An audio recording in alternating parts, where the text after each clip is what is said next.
Udah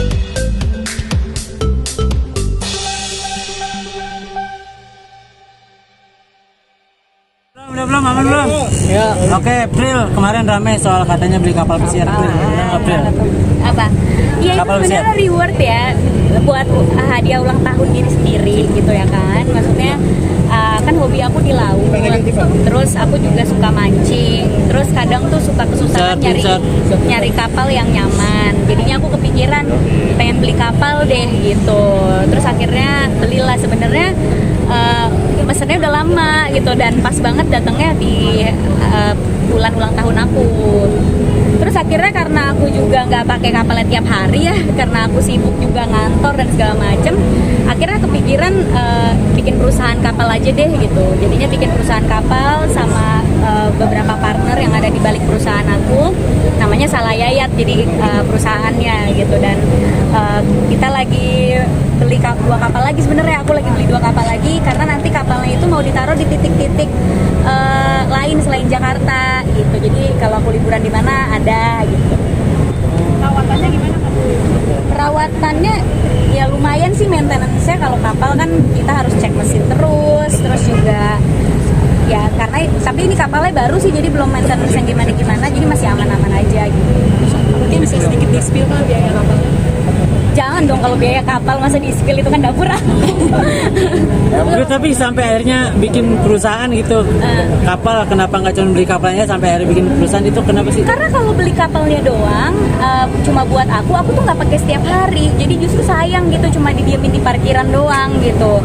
Jadi ya kenapa enggak jadi opportunity bisnis baru gitu. Kan aku juga suka berbisnis ya. Dan menjalankan bisnis yang aku suka dan sesuai sama hobi aku tuh menyenangkan gitu. Jadinya yaudah deh bikin perusahaan kapal, jadi bisa punya kapal-kapal lainnya dan bisa disewa-sewain, bisa disebar juga di beberapa titik destinasi wisata gitu. Emang takut nggak kuat kah buat maintenance-nya atau mungkin seperti apa sih? Atau ya, mungkin kan takut rusaknya? Itu ada perhitungannya semua ya. Jadi emang udah diperhitungkan, oh kapal yang ini maintenance-nya kayak gini. Dia mesinnya kayak gini, terus ada garansinya juga. Terus yang penting jangan dipakainya harus kayak gimana gitu. Jadi emang udah diperkirakan lah semuanya gitu. Memulai bisnis ini beli berapa kapal, Pril? Udah kesana aja pakai kapal yang baru ini? Kalau yang kapal baru ini tuh parkirnya masih di Jakarta. Jadi kalau misal aku pulang-pulang kantor jam 5 sore itu aku suka kayak naik kapal dulu ya, sunsetan di kapal, iseng aja jadinya gitu. Jadi kayak misalnya pulang jam 4 dari kantor, aku ke Pantai Mutiara terus kayak telepon kapten, "Cap, mau sunsetan." Oh ya udah, sunsetan gitu, iseng sendiri atau nurunin joran, siapa tahu dapet ikan. Gitu-gitu aja. Jadi iseng-iseng aja kayak iseng sunsetan gitu. Cuman nantinya kapal aku ini pengen aku bawa ke Labuan Bajo karena kan aku suka di sana kan, jadi pengen aku parkirin di Labuan Bajo yang aku beli ini. Jadi kalau ke Bajo udah ada kapal. Sekarang kan pakainya kapten. Memulai bisnis ini berapa kapal, Pril?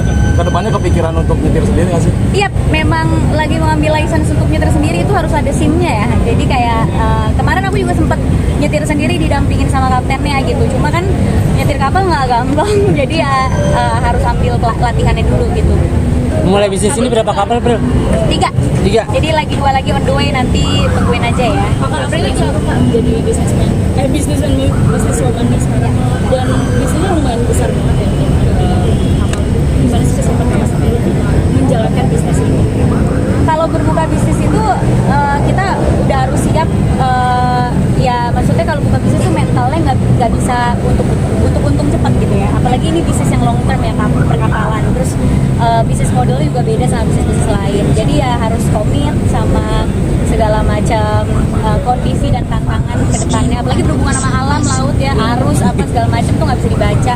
Jadi ya harus siap aja sih, tapi kalau suka bisa dijalani. Aprilnya terakhir soal di podcast apa habis ngomong katanya takut meninggal karena lagi kesini ya, sama mama seperti apa sih? Ya pastilah, aku anak perempuan pertama ya yang selalu menjadi tumpuan harapan orang tua. Pasti takut kalau kita tuh kenapa-kenapa, karena takut gak ada yang ngurusin orang tua. Ya emang aku tipenya caretaker ya, sebagai anak pertama selalu ngurusin keluarga, ngurusin orang gitu. Jadi pasti takut kalau kenapa-kenapa siapa nih yang ngurus orang tua gitu. Tapi bisa dibilang tulang punggung keluarga gitu? Tulang punggung keluarga sih nggak juga, karena papa mamaku masih produktif bekerja. Cuma jadi yang paling diandalkan kali ya, anak pertama yang selalu diandalkan gitu. Kalau ada apa-apa pasti nelfonnya aku. Kita sedikit orang tua